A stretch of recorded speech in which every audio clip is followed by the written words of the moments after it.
Hey guys, welcome back. Today I'm going to do a full review of my experience as a renter with the car rental service Getaround. This video I'm going to talk about my overall experience, what I liked, and also some things that I didn't necessarily think about at first that turned out to be negatives and things I didn't really like about the service. So if you were thinking about renting a car with Getaround for the first time, this video is for you.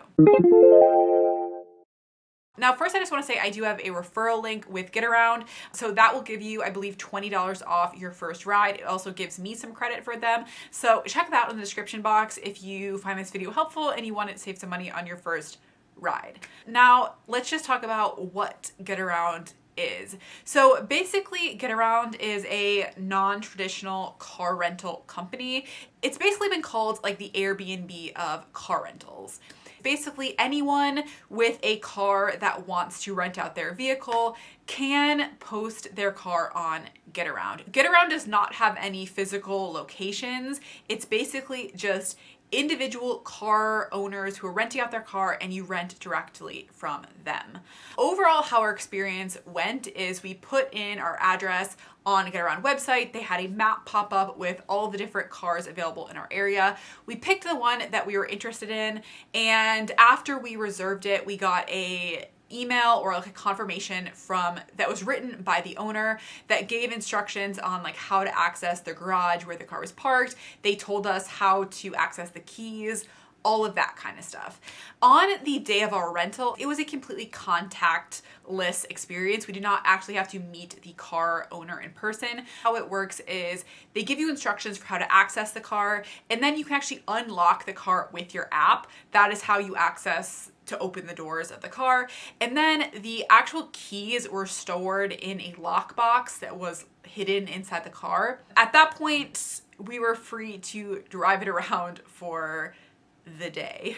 And then at the end of the day, we just brought the car back to that same location, and there was a little bit of a checkout process on the app. But after that, that's kind of how the process worked, at least. Let me kind of talk about the things that I liked and the things that I didn't like. So first, let's start with the positives. The number one benefit is the price. My husband and I, we rented a car for the entire day from 9 a.m. to 11 p.m.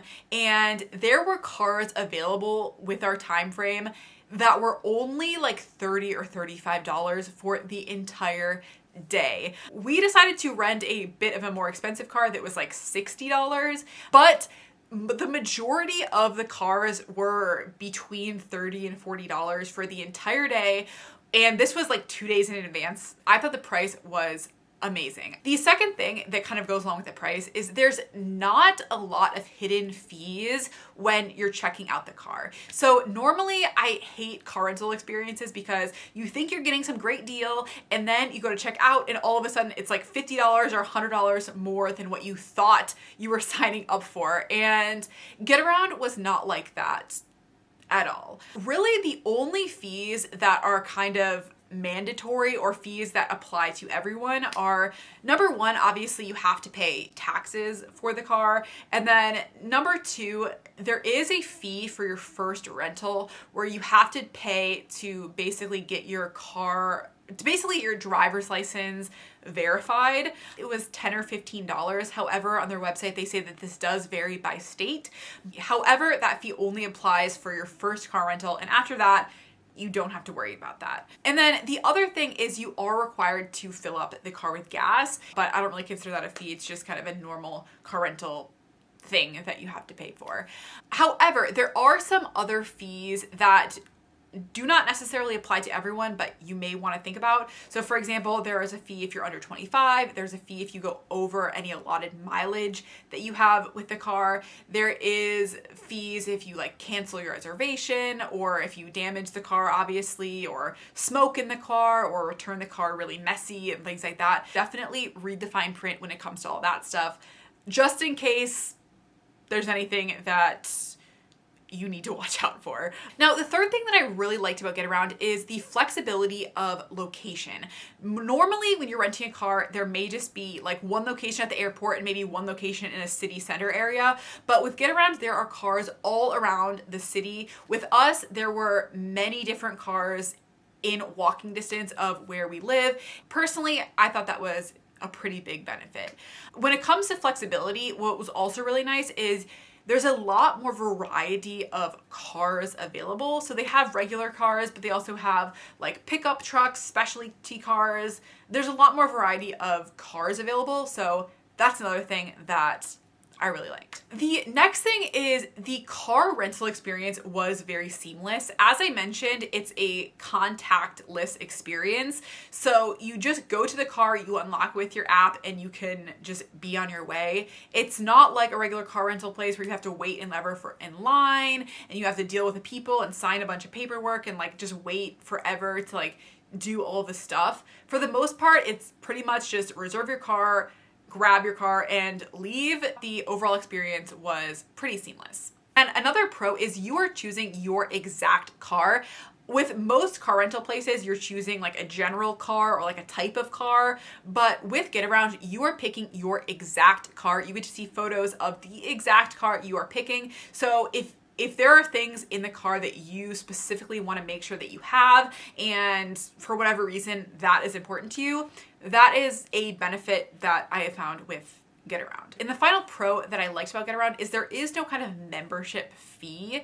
With other services like this, like Zipcar, for example, you do have to pay a monthly fee, and Getaround does not have that. So I think it's great if you are just a person who does not rent a car all that often, but you still want access kind of when you want it. Okay, so now let's talk about some negatives of Getaround. So the first thing is the customer support. So they do have 24/7 customer phone support. However, just keep in mind, you are renting from an actual person. You are not renting from a corporation exactly. So if you have questions about how to access the garage, where the car is parked, if you have questions about how do you start the car, questions that are specific to that car that only the owner can answer, you just have to trust that the owner is going to be available and willing to talk to you in the moment that you need them. For us, we ran into this issue. The car had a remote starting option that, to be honest, we could just not figure out how to work, and we contacted the owner to help us with it. Luckily, our owner was very responsive, but that may not be the case in all situations. So if you want more of a guarantee that there's going to be a person there to help you with the car rental if anything comes up, then a regular car rental may be a better option for you. The second thing is there is a mileage limit. Now with standard cars, it is 20 miles per hour or 200 miles maximum per day. And with premium or like specialty cars, it's only half of that. And to be honest, they do not make it very clear about what is a standard car and what is a specialty car. I had to kind of dig to figure out what the difference was. So I would not recommend this for any kind of like road trips or anything where you're going to be driving over an average of 20 miles per hour, because you're gonna have to pay fees if you go over that mileage. For standard cars, it's 50 cents per mile. And then for specialty cars, it is $5 per mile. So you don't wanna mess around with that. So think about that. The third thing I didn't like is I think the filtering options in terms of identifying what car you want to pick are not that robust. So for example, you can't pick like special features, like if you want a backup camera, for example, there's no way to filter for that. There's no way to filter if you want leather seats or things like that. You kind of have to manually look through cars. Not a huge deal, but if you're in an area with a lot of cars, it kind of added some additional headache if you need to filter through a lot of different cars. Now, the fourth con is there are no reviews publicly of the car. And I think for me, that was a pretty big negative, because for Airbnb, for example, one of the ways that we get trust over what we're renting and the place that we're going is customer reviews, other people who have stayed in that place. But with Getaround, there are no reviews like that. And I think that's a huge missed opportunity, because maybe there's more wear and tear or older cars. It would have been really nice to say, okay, here are other people who have rented this car, here is their review of their car, just to make sure that there's just more trust in the car that you're renting. I don't really know why they don't have that, but they don't. But yeah, there are no reviews. The fifth con that I want to point out is there is no option to have multiple drivers. Normally with a car rental, your spouse can drive for free as an added driver, and you can also just pay a bit of an extra fee and add another driver. With Getaround, there is no option to do this. you can only have one driver and it has to be the person that reserved the car. Just think about that. And then the final con, you're probably going to run into more older cars, more cars with more wear and tear than you would with a traditional car rental. So I believe the cars have to be younger than 10 years old, but still you're going to be running into cars with obviously that are older that may have more wear and tear than a typical car rental place. And as I said, there are pictures available of the car that you're picking, but there are no customer reviews. There are no way to validate like what the car looks like today. There's only the photos that the initial owner puts up. So it's just something to think about. If you want to have a new and brand new shiny car, you're probably just better off going with a normal car rental place because there's a bit more oversight of the cars that you're renting. So yeah, that's it. Overall, I had a positive experience with Getaround. I would definitely use the service again, but there are some cons, as I mentioned, so definitely keep those in mind. And if you're interested in trying out the service, again, I do have that $20 off coupon code or referral link. And that's it. Bye, guys.